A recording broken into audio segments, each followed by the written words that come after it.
அறிவால்தான் அன்பு சாத்தியம் என்பதை நினைக்கக்கூடியவன் நான். அன்பை எப்படி புரிந்து கொள்வது என்பதற்கு நிறைய உதாரணங்கள் இருக்கின்றன.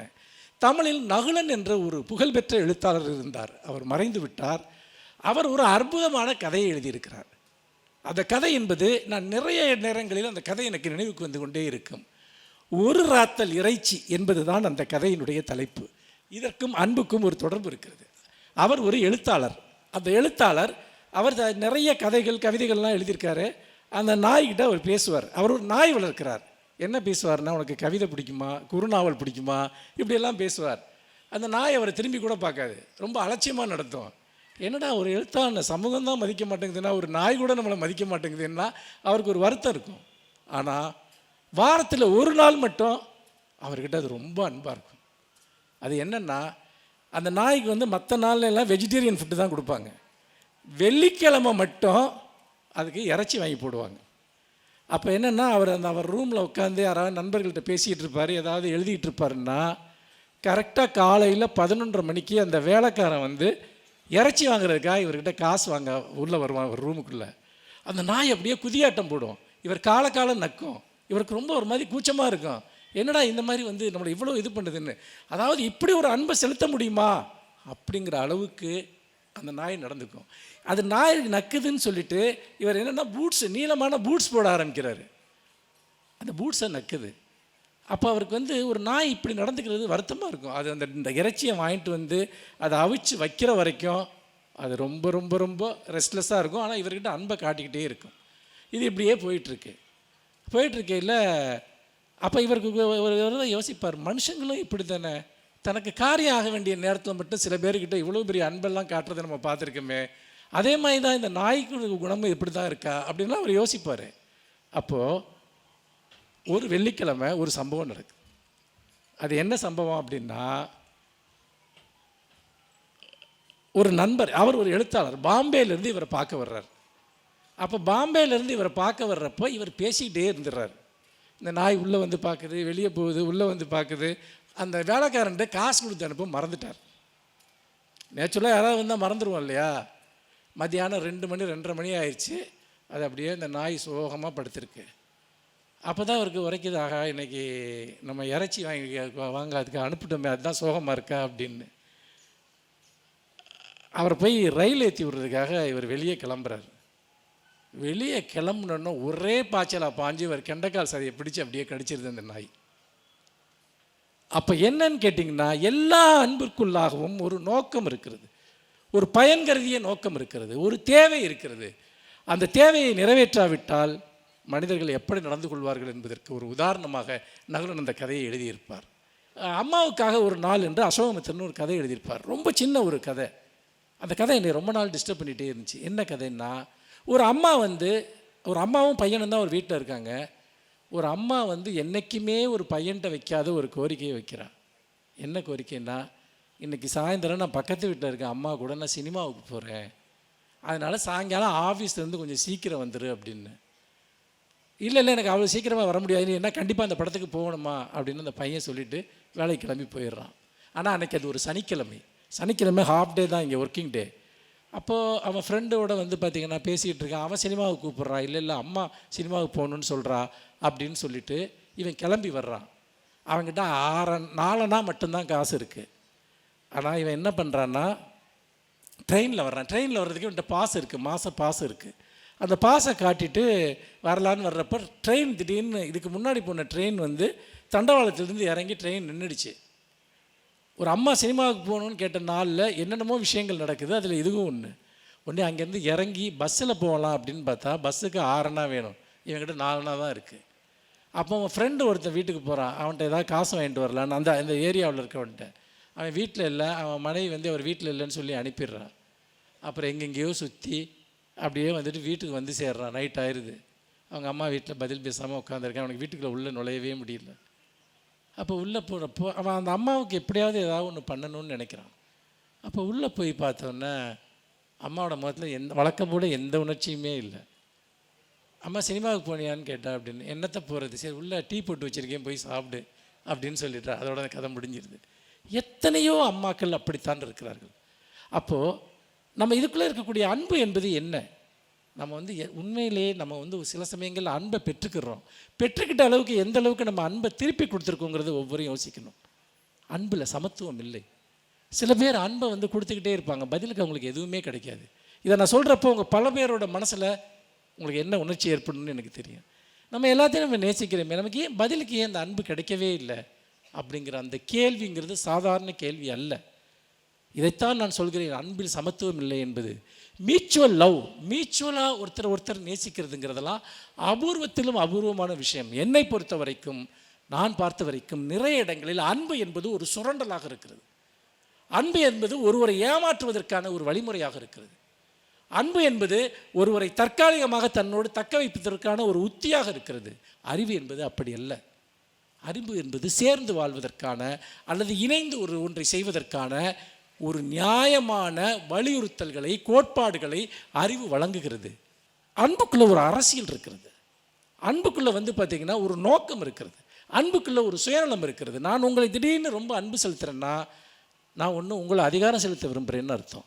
அல்லது நீங்கள் என் கூடவே இருக்கணுங்கிறதுக்காக நான் உங்களை சுற்றி ஒரு வலைப்பின்னலை உருவாக்குகிறேன் என்ற அர்த்தம். இன்றைக்கு நிறைய டிவோர்ஸ் கேஸ், எனக்கு நிறைய வழக்கறிஞர் நண்பர்கள் இருக்கிறார்கள், விவாகரத்து பெற்ற தம்பதிகள் இருக்கிறார்கள், காதல் திருமணம் செய்து கொண்டவர்கள் கூட ஒரு 6 மாதம் ஒரு வருடத்தில் விவாகரத்து பெற்ற சம்பவங்கள் ஏராளமாக இருந்திருக்கின்றன. அதாவது 5 வருஷம் லவ் பண்ணியிருப்பாங்க, ஆனால் வந்து 6 மாதத்தில் டிவோர்ஸ் ஆகிருக்கும் கல்யாணம் பண்ணோன்னு. நான் நிறைய பேரிடம் கேட்டிருக்கிறேன், என்ன பிரச்சனை உங்களுக்கு, எவ்வளவு நேசித்தீர்கள் என்பதை. ஒரு அறையில் 2 மனிதர்கள் வாழுகிற போது ஏற்படுகிற சிக்கல்கள் சாதாரணமானது அல்ல. நீங்கள் தூரமாக இருக்கிற வரைக்கும் நீங்கள் அன்பு செலுத்தலாம், அன்போடு இருக்கலாம், எல்லாம் பண்ணலாம். ஆனால் ஒரு அறையில் 2 மனிதர்கள் சேர்ந்து வாழுகிற போது ஏற்படுகிற பிரச்சனைகள், பழக்க வழக்கங்கள், மனோபாவங்கள். 2வது வந்து ஒருத்தருடைய செயல் இன்னொருத்தரை எரிச்சல் ஊட்டுவது. 2வது சுத்தம் தொடர்பான பிரச்சனைகள். நிறைய டிவோர்ஸ்க்கு காரணம் 2 பேர்த்தில் யாராவது ஒருத்தர் சுத்த குறைவாக இருந்தால் இங்கே டிவோர்ஸுக்கான காரணங்கள் உருவாகுது. இதை பற்றியெல்லாம் நம்ம ஆளுங்க யோசிக்கிறதே கிடையாது. அப்படி கேட்டப்போ நான் நல்லா தாங்க வச்சுருந்தேன் அவள் இந்த மாதிரி டிவோர்ஸ் கேட்குறாம்பாங்க. அல்லது வந்து பார்த்திங்கன்னா நான் நல்லா தான் நடந்துக்கிட்டேன், அவர் ஏன் என்னை டிவோர்ஸ் பண்ணுறான்னு தெரியலன்னு அந்த மனைவி சொல்லுவா. பெரிய காரணங்களால் எந்த விவாகரத்தும் வர்றதில்லை. நண்பர்களுக்கு இடையே பிரிவு பெரிய காரணங்களால் வர்றது கிடையாது. உறவுகள் பெரிய காரணங்களால் முறிவது கிடையாது. சின்ன சின்ன காரணங்கள் அது எவ்வளவு பெரிய அன்பையும் கொன்றுவிடும். அதற்கு காரணம் நாம் அறிவற்றவர்களாக அன்பிற்குள் செயல்பட்டு கொண்டிருக்கிறோம் என்பதுதான். ஒரு கணவனுக்கு ஒரு மனைவி மீதோ, ஒரு மனைவிக்கு ஒரு கணவன் மீதோ வெறுப்போ அதிருப்தியோ வருவதற்கு காரணம் அன்பில்லாதனாலா அறிவில்லாதனாலா? எல்லோருமே அன்போடு தான் சேர்ந்து வாழ தொடங்குகிறோம். எங்கே பிரச்சனை வருகிறது, எங்கே பிரிவு வருகிறது? ஒரு அப்பாவுக்கு மகனுக்கும் இடையே எங்கே பிரச்சனை வருகிறது? அது அங்கே அன்பு இல்லாதனாலா அறிவில்லாதனாலா? அன்பு என்பது ஒரு இயற்கையான உணர்ச்சி அல்ல. நான் தெளிவாக சொல்ல விரும்புகிறேன், நம்முடைய யாருமே அன்பாக பிறப்பதில்லை, அன்பாக வளர்வதில்லை. அன்பை கற்றுக்கொள்கிறோம். அன்பு செய்வது வாழ்க்கையில் ஒரு முக்கியமான கடமை என்பது நமக்கு கற்பிக்கப்படுகிறது. 2000-3000 வருடங்களாக எல்லா அறிஞர்களும் ஏன் அன்பு செலுத்து என்று சொல்லிக்கொண்டே இருக்கிறார்கள். அப்படி என்றால் எந்த காலத்திலுமே இயற்கையாக அன்பு என்று ஒன்று இல்லையா? அன்பை பற்றிய அறிவை ஒரு சமூகத்திற்கு ஊட்டுவது அவசியமாக இருக்கிறது. அதற்கு நூல்கள் தேவையாக இருக்கின்றன, தத்துவாசிரியர்கள் தேவையாக இருக்கிறார்கள், கதைகள் தேவையாக இருக்கின்றன, கவிதைகள் தேவையாக இருக்கின்றன. நாம் இப்போது அன்பை பற்றி அன்பு செலுத்துங்கள் என்று சொல்வது நம்முடைய முதன்மையான வேலை அல்ல.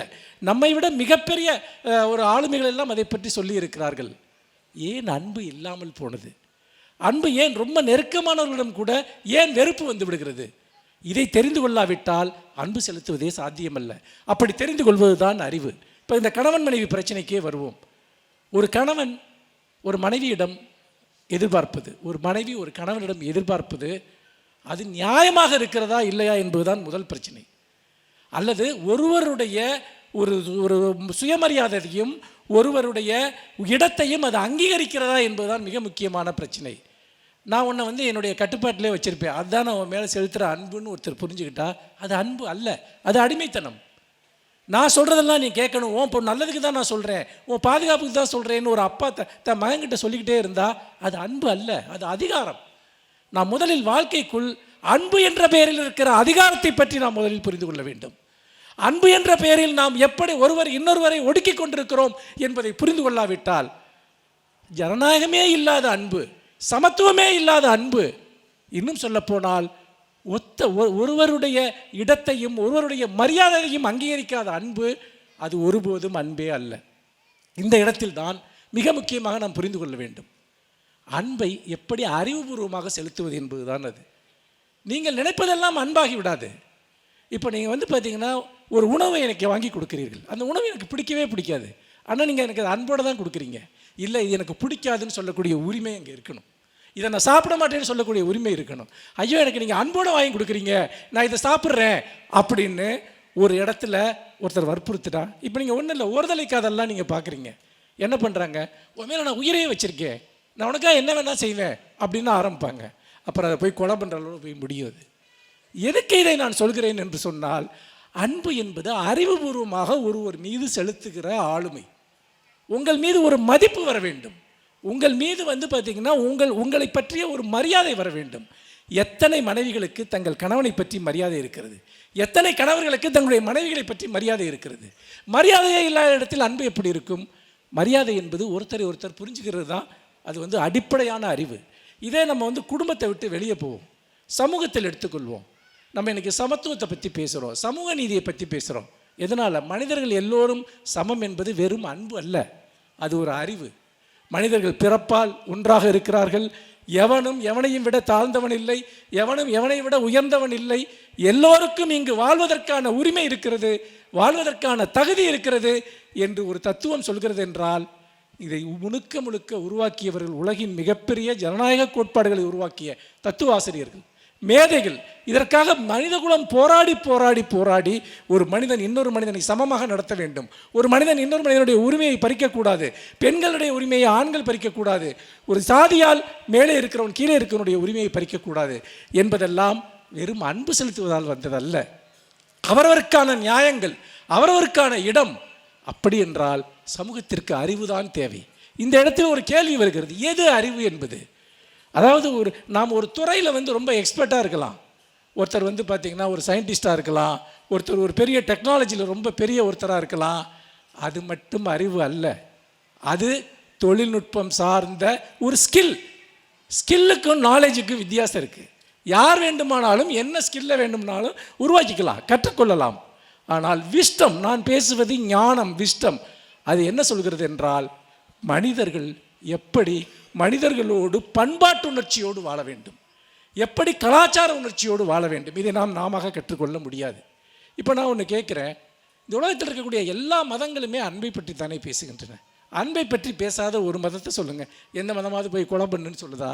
மற்றவனை அடித்து கொல்லுன்னு சொல்லுதா? எதுவுமே இல்லை. ஆனால் உலகத்தில் நடக்கிற பெரும்பாலான வன்முறைகள் ஏன் மதத்தின் பேரால் நடக்கின்றன? அன்பு தான் இவ்வளவு எல்லா மதங்களும் சொல்லுது. ஆனால் அதன் பேரால் தான் அன்பு இருக்கிறது என்றால் அங்கு அறிவு செயல்படவில்லை என்று அர்த்தம். அன்பு செலுத்துவதனால் மட்டுமல்ல, ஒருவனை சமமாக நடத்துவது என்பது அறிவு சார்ந்த ஒன்று. இன்னொன்று, அன்பை புரிந்து கொள்வது மிக மிக முக்கியம். இதற்கு ஏராளமான விஷயங்கள் எழுதப்பட்டிருக்கின்றன. இங்கே இருக்கக்கூடிய புத்தகங்கள் எல்லாம் எடுத்து பாருங்கள். கதைகள், கவிதைகள், நாவல்கள், கட்டுரைகள், இது எல்லாமே உணர்ச்சியை தாண்டிய அறிவை பற்றி பேசுகின்றன. இன்னும் சொல்லப்போனால் உணர்ச்சி அறிவால் ஆராயப்பட வேண்டும், அன்பு அறிவால் ஆராயப்பட வேண்டும். கண்மூடித்தனமான அன்பு என்பது ஆபத்தானது என்பதை பற்றி இங்கு தொடர்ந்து பேசுகின்றன. நான் ஏன் அன்பிற்கு உண்டோ அடைக்கும் தாள் என்கிற குரலை எடுத்துக்கொண்டு அறிவிற்குண்டோ அடைக்கும் தாள் என்கிற தலைப்பை நான் அங்கே வைத்திருக்கிறேன். அதற்கு ஒரு காரணம் இருக்கிறது. என்னவென்று சொன்னால், அன்பு என்பது யார் வேண்டுமானாலும் ஒரு கருணையின் பெயரால் நடத்தலாம், அல்லது ஏதாவது நமக்கு நம்முடைய குற்ற உணர்ச்சியை மறைத்துக் கொள்வதற்கு கூட ஒருத்தர் அன்பு செலுத்தலாம். நம்ம கையில் இருக்கக்கூடிய ஒரு பிச்சைக்காரனுக்கு ஒரு 4 நாள் போடுறது கூட நம்ம அன்புன்னு நினச்சிக்கிட்டு இருக்கோம். அது அல்ல.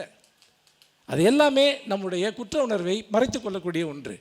வருஷம் முழுக்க ஒருத்தனை நம்ம திட்டிக்கிட்டே இருப்போம். திடீர்னு ஒரு நாள் அவனுக்கு ஒரு புது சட்டை எடுத்து கொடுத்தோம்னா அது அன்பு அல்ல. மாறாக நான் சொல்ல வருவது வேறொரு விஷயம். நம்ம மற்றவங்கள எரிச்சல் படுத்துகிறோமா, அல்லது மற்றவங்களுக்கு நம்ம நெருக்கடியை உண்டாக்குறோமா, அல்லது மற்றவங்களுக்கு நம்ம ஏதாவது ஒரு வழியை உண்டாக்குகிறோமா, இதையெல்லாம் பற்றி நாம் எவ்வளவு யோசித்திருக்கிறோம்? முக்கியமாக நாம் ஒரு ஜனநாயகபூர்வமாக சமத்துவமாக நடந்து கொள்கிறோமா? அந்த சமத்துவம் இருக்கிற இடத்தில் பிரச்சனைகள் இருந்தாலும் அந்த உறவு நீடிக்கும். ஆனால் அந்த சமத்துவம் இல்லாத இடங்களில், சமத்துவத்தை பற்றிய அறிவு அந்த உறவுக்குள் இல்லாத இடங்களில் அந்த உறவு முறிந்து போய்விடும். அப்படி பார்க்கிற போது நிச்சயமாக அன்பிற்கு நிறைய அடைக்கும் தாள்கள் இருக்கின்றன. ஆனால் அறிவிற்கு அடைக்கும் தாள்கள் இல்லை. ஏன் இல்லை என்று சொல்கிறேன் என்று சொன்னால், ஒரு அன்பு என்பது ஒரு கட்டத்திற்கு மேல் விரிவடைய முடியாமல் அப்படியே நின்றுவிடும். ஒரு அறிவு அப்படி அல்ல. அது தினம் தினம் நாம் கற்றுக்கொள்கிற ஒரு விஷயம். நாம் பார்க்கிற விஷயங்கள், கேட்கிற விஷயங்கள், பழகுகிற மனிதர்கள், படிக்கிற புத்தகங்கள் எல்லாமே நமக்கு எதையாவது ஒன்றை உணர்த்தி கொண்டே இருக்கின்றன. நீ ஒருத்தர் நேசிக்கிறதுன்னா அறிவுபூர்வமாக நேசி, கண்மூடித்தனமாக நேசிக்காதே. என்கிட்ட எவ்வளோ அன்பு இருந்தால் என்னன்னா, ஒரு கவிதையில் எழுதியிருப்பேன். நீ பார்த்தீங்கன்னா ஒருத்தருக்கு ஒரு கிளாஸ் தண்ணீர் தான் தேவைப்படுது அப்படின்னா, நீ அவங்கள்ட்ட கொண்டு போய் கடலை கொடுக்கக்கூடாது. ஒரு கிளாஸ் தண்ணீர் தான் நீ கொடுக்கணும். அவன் கடலை வச்சுட்டு அவன் என்ன பண்ணுவான்? ஒரு பெரிய ஆற்றையே கொண்டு போய் குடிக்கினா அவனால் குடிக்க முடியுமா? அன்புங்கிறது அப்படி தான். அன்புங்கிற பேரால் நம்ம நிறைய நேரம் நம்ம கூட இருக்கவங்கள நெருக்கடிக்கு உள்ளாக்குறோம். இப்போல்லாம் நிறைய இளைஞர்களுடைய வாழ்க்கையை பார்த்திங்கன்னா, திடீர்னு நல்லா லவ் பண்ணிகிட்டு இருப்பாங்க, பிரேக்கப் ஆகிடும். என்னடா பிரேக்கப் ஆச்சுன்னா, நிறைய இளைஞர்களோடு அவர்களோடு உரையாடக்கூடியவன், பேசக்கூடியவன் இல்லை, எப்போ பார்த்தாலும் நைன்னு என்கிட்ட கண்ட்ரோல், நீ எப்படி இருக்கான்னு கேட்குறான், சாப்பிட்டியான்னு கேட்குறான், தூங்குறான்னு கேட்குறான், நீ எங்கே போயிருக்கியான்னு கேட்குறான். அதெல்லாம் அவன் அன்புன்னு நினச்சிட்டு பண்ணுறான். இன்றைக்கி இருக்க பிள்ளைங்களுக்கு அது பிடிக்கலை. நீ என்கிட்ட அவசியமான கேள்விகளை மட்டும் கேளு. ஏன் அனாவசியமாக எப்போ பார்த்தாலும் என் வாழ்க்கையை மானிட்டர் பண்ணிகிட்டே இருக்கேன்? நான் ஏன் தொலைஞ்சு போயிடுவேன்னு நினைக்கிறேன்? நான் ஏன் காணா போயிடுவேன்னு நினைக்கிறேன்? நான் ஏன் யார் கூடாவது போயிடுவேன்னு நீ நினைக்கிற? எரிச்சலாக இருக்குது அந்த அன்புங்கிறது. ஏன்னா அந்த அன்புக்குள்ள அங்கே அறிவு செயல்படவில்லை. அங்கே அறிவுக்கான ஒரு முகாந்திரம் இல்லை. இவன் நம்புகிறான் உன்னை அன்புன்னு. நம்ம நம்புறது எல்லாமே அன்பு கிடையாது. அது முதல்ல நம்ம புரிஞ்சுக்கணும். நம்ம நம்புறதெல்லாம் அன்பு கிடையாது. மாறாக ஒருவருக்கு தேவைப்படுறதை நீ கொடுக்குறியா, இல்லை உனக்கு பிடிச்சதை கொடுக்குறியாங்கிறது தான் முக்கியம். எனக்கு இப்போ தேவையில்லாத ஒன்று எவ்வளோ பெரிய அன்போடு ஒருத்தர் கொடுத்தாலும் அதை வாங்கி நான் குப்பையில் தான் போடுவேன், நான் ஓரமாக தான் வைப்பேன். தேவைப்படுகிற அன்பை நாம் கொடுக்க கற்றுக்கொள்ள வேண்டும். அதற்கு அறிவு தேவை, புரிந்துணர்வு தேவை, மனிதனுடைய உளவியல் தெரிய வேண்டும், அவனுடைய விருப்பு வெறுப்புகள் தெரிய வேண்டும். அப்போதுதான் உண்மையிலேயே நாம் இதுவரைக்கும் சொல்லப்பட்ட ஒரு அன்பு என்பது பொருளுடையதாக இருக்கும். அதனால் அறிவுதான் ஒரு அன்பை தீர்மானிக்கக்கூடியதாக இருக்கிறது, ஒரு அன்பை பாதுகாக்கக்கூடியதாக இருக்கிறது. அதை அன்பறிவு என்று நான் சொல்கிறேன். அன்பை பற்றிய அறிவு இல்லாத அன்பு எல்லாமே அது கசப்பாகத்தான் முடிகிறது. இன்னொன்று இந்த அறிவை தேடுவதில் இருக்கக்கூடிய பிரச்சனை என்னவென்று சொன்னால், இதை தாண்டி நாம் இந்த தலைப்பில் வேறொரு பரிமாணம் இருக்கிறது. அது என்னவென்றால், அறிவிற்கும் உண்டோ அடைக்கும் தாள் என்றால், இந்த சமூகத்தில் அறிவு எல்லோருக்கும் கிடைத்ததா என்கிற கேள்வியோடு அதை நாம் பார்க்க வேண்டும். எல்லோருக்கும் இன்றைக்கு கல்வி கிடைத்திருக்கிறது. ஆனால் ஒரு காலத்தில் ஒரு சிலருக்கு மட்டும்தான் அந்த கல்வியும் கல்வி சார்ந்த அறிவும் கூட கிடைத்தது. அவர்கள் சாதியால் மேலானவர்களாக இருந்தார்கள், பொருளாதார பலம் கொண்டவர்களாக இருந்தார்கள். இன்றைக்கி எல்லோரும் நம்ம படிக்கிறோம். அப்போது அறிவு என்பது இன்றைக்கு ஜனநாயகப்பட்டிருக்கிறது. இந்த அறிவை நாம் எல்லோரும் அடைவதற்கு இத்தனை நூற்றாண்டுகள் ஆகியிருக்கிறது. இப்போ சில பேர்லாம் கேட்பாங்க, ஔவையார் சங்க காலத்தில் படிக்கலையா அப்படின்னு கேட்பாங்க. திருவள்ளுவர் படிக்கலையா, என்னமோ நீங்கள் தான் 100 வருஷத்தில் கல்வியை கொடுத்த மாதிரி பேசுகிறீங்க அப்படின்னா சிலர் கேட்பது உண்டு.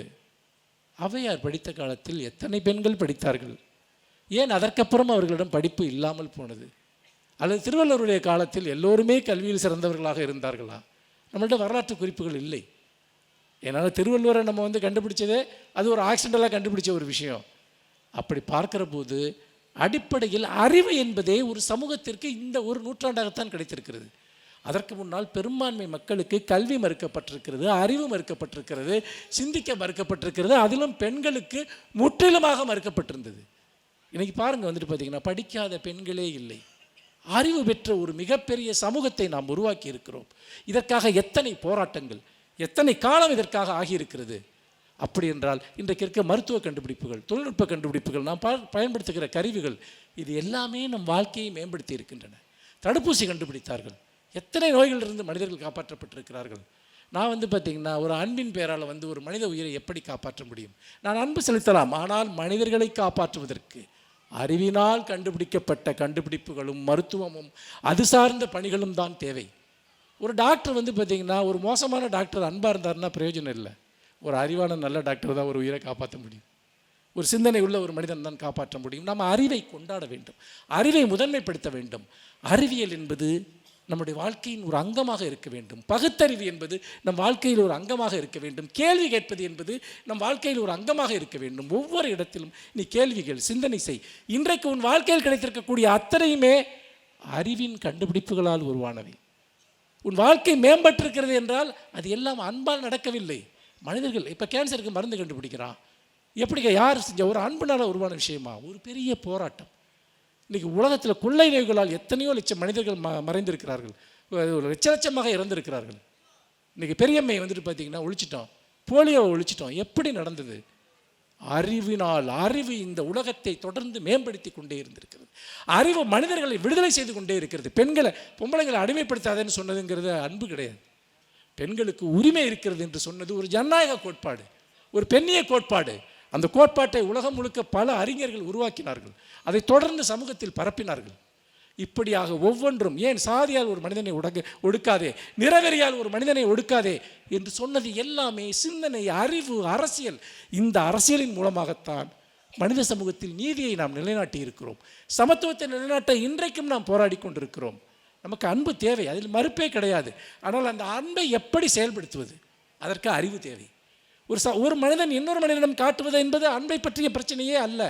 ஒரு சமூகத்தில் அன்பு இருக்கிறதா, சாதிகளிடையே இருக்கிறதா, மதங்களிடையே சமத்துவம் இருக்கிறதா, கிராமத்தில் இருக்கிறவனுக்கும் நகரத்தில் இருக்கிறவனுக்கும் சமத்துவம் இருக்கிறதா? அப்படி இருந்தால் மட்டும்தான் ஒரு சமூகத்தில் அன்பு நிலவுகிறது என்று பொருள். நான் ஒருத்தருக்கு வந்து பார்த்தீங்கன்னா உன்னை ரொம்ப பிடிக்குன்னு சொல்கிறது அன்பு கிடையாது. ஒருத்தர் நான் அரவணைச்சிக்கிறதுங்கிறது அன்பு கிடையாது. சமூகம் முழுக்க அது சமூக நீதியாக மாற வேண்டும், அது சமத்துவ கோட்பாடாக மாற வேண்டும். அதுதான் உலகத்தின் உயர்ந்த அன்பு. ஒரு மனிதன் இன்னொரு மனிதனை பார்த்துக்கொள்வதை விட 1 கோடி பேருக்கு தடுப்பூசி ஒரு அரசாங்கம் செயல்படுத்துகிறது என்றால் அதுதான் நான் அன்பு என்று சொல்வேன். 1 கோடி பேருக்கு வைத்தியத்தை ஒரு அரசாங்கம் ஏற்படுத்துகிறது, கல்வியை கோடிக்கணக்கான மக்களுக்கு ஒரு அரசாங்கம் கொடுக்கிறது என்றால் அதுதான் அன்பு. அதை செய்பவர்கள் தான் அன்பு செலுத்துகிறவர்கள். அப்படித்தான் ஒரு சமூகத்தில் நான் அன்பை வளர்க்க முடியும். அறிவு தான் இந்த உலகின் அன்பிற்கான ஒரு ஊற்றுக்கண். அன்பில்லாத அறிவு என்பது அறிவு இல்லாத அன்பு என்பது அது ஆபத்தானது. அதனால் எந்த பயனும் இல்லை. அதனால் நான் நிறைவாக சொல்ல விரும்புவது ஒன்றே ஒன்றுதான், அறிவுதான் இந்த உலகத்தை மீட்டிருக்கிறது எத்தனையோ கொடுமைகளிலிருந்து. அறிவுதான் மனிதர்களை, மனித சமூகத்தை மேலும் மேலும் வளப்படுத்தி இருக்கிறது. சில மோசம், அதாவது அணுகுண்டு கண்டுபிடிச்சது கூட ஒரு அறிவு தான். ஆனால் அணுகுண்டுக்கு எதிரான அத்தனை போருக்கு எதிரான கோட்பாடுகளும் அதே அறிவினால் தான் உருவாக்கப்பட்டிருக்கின்றன.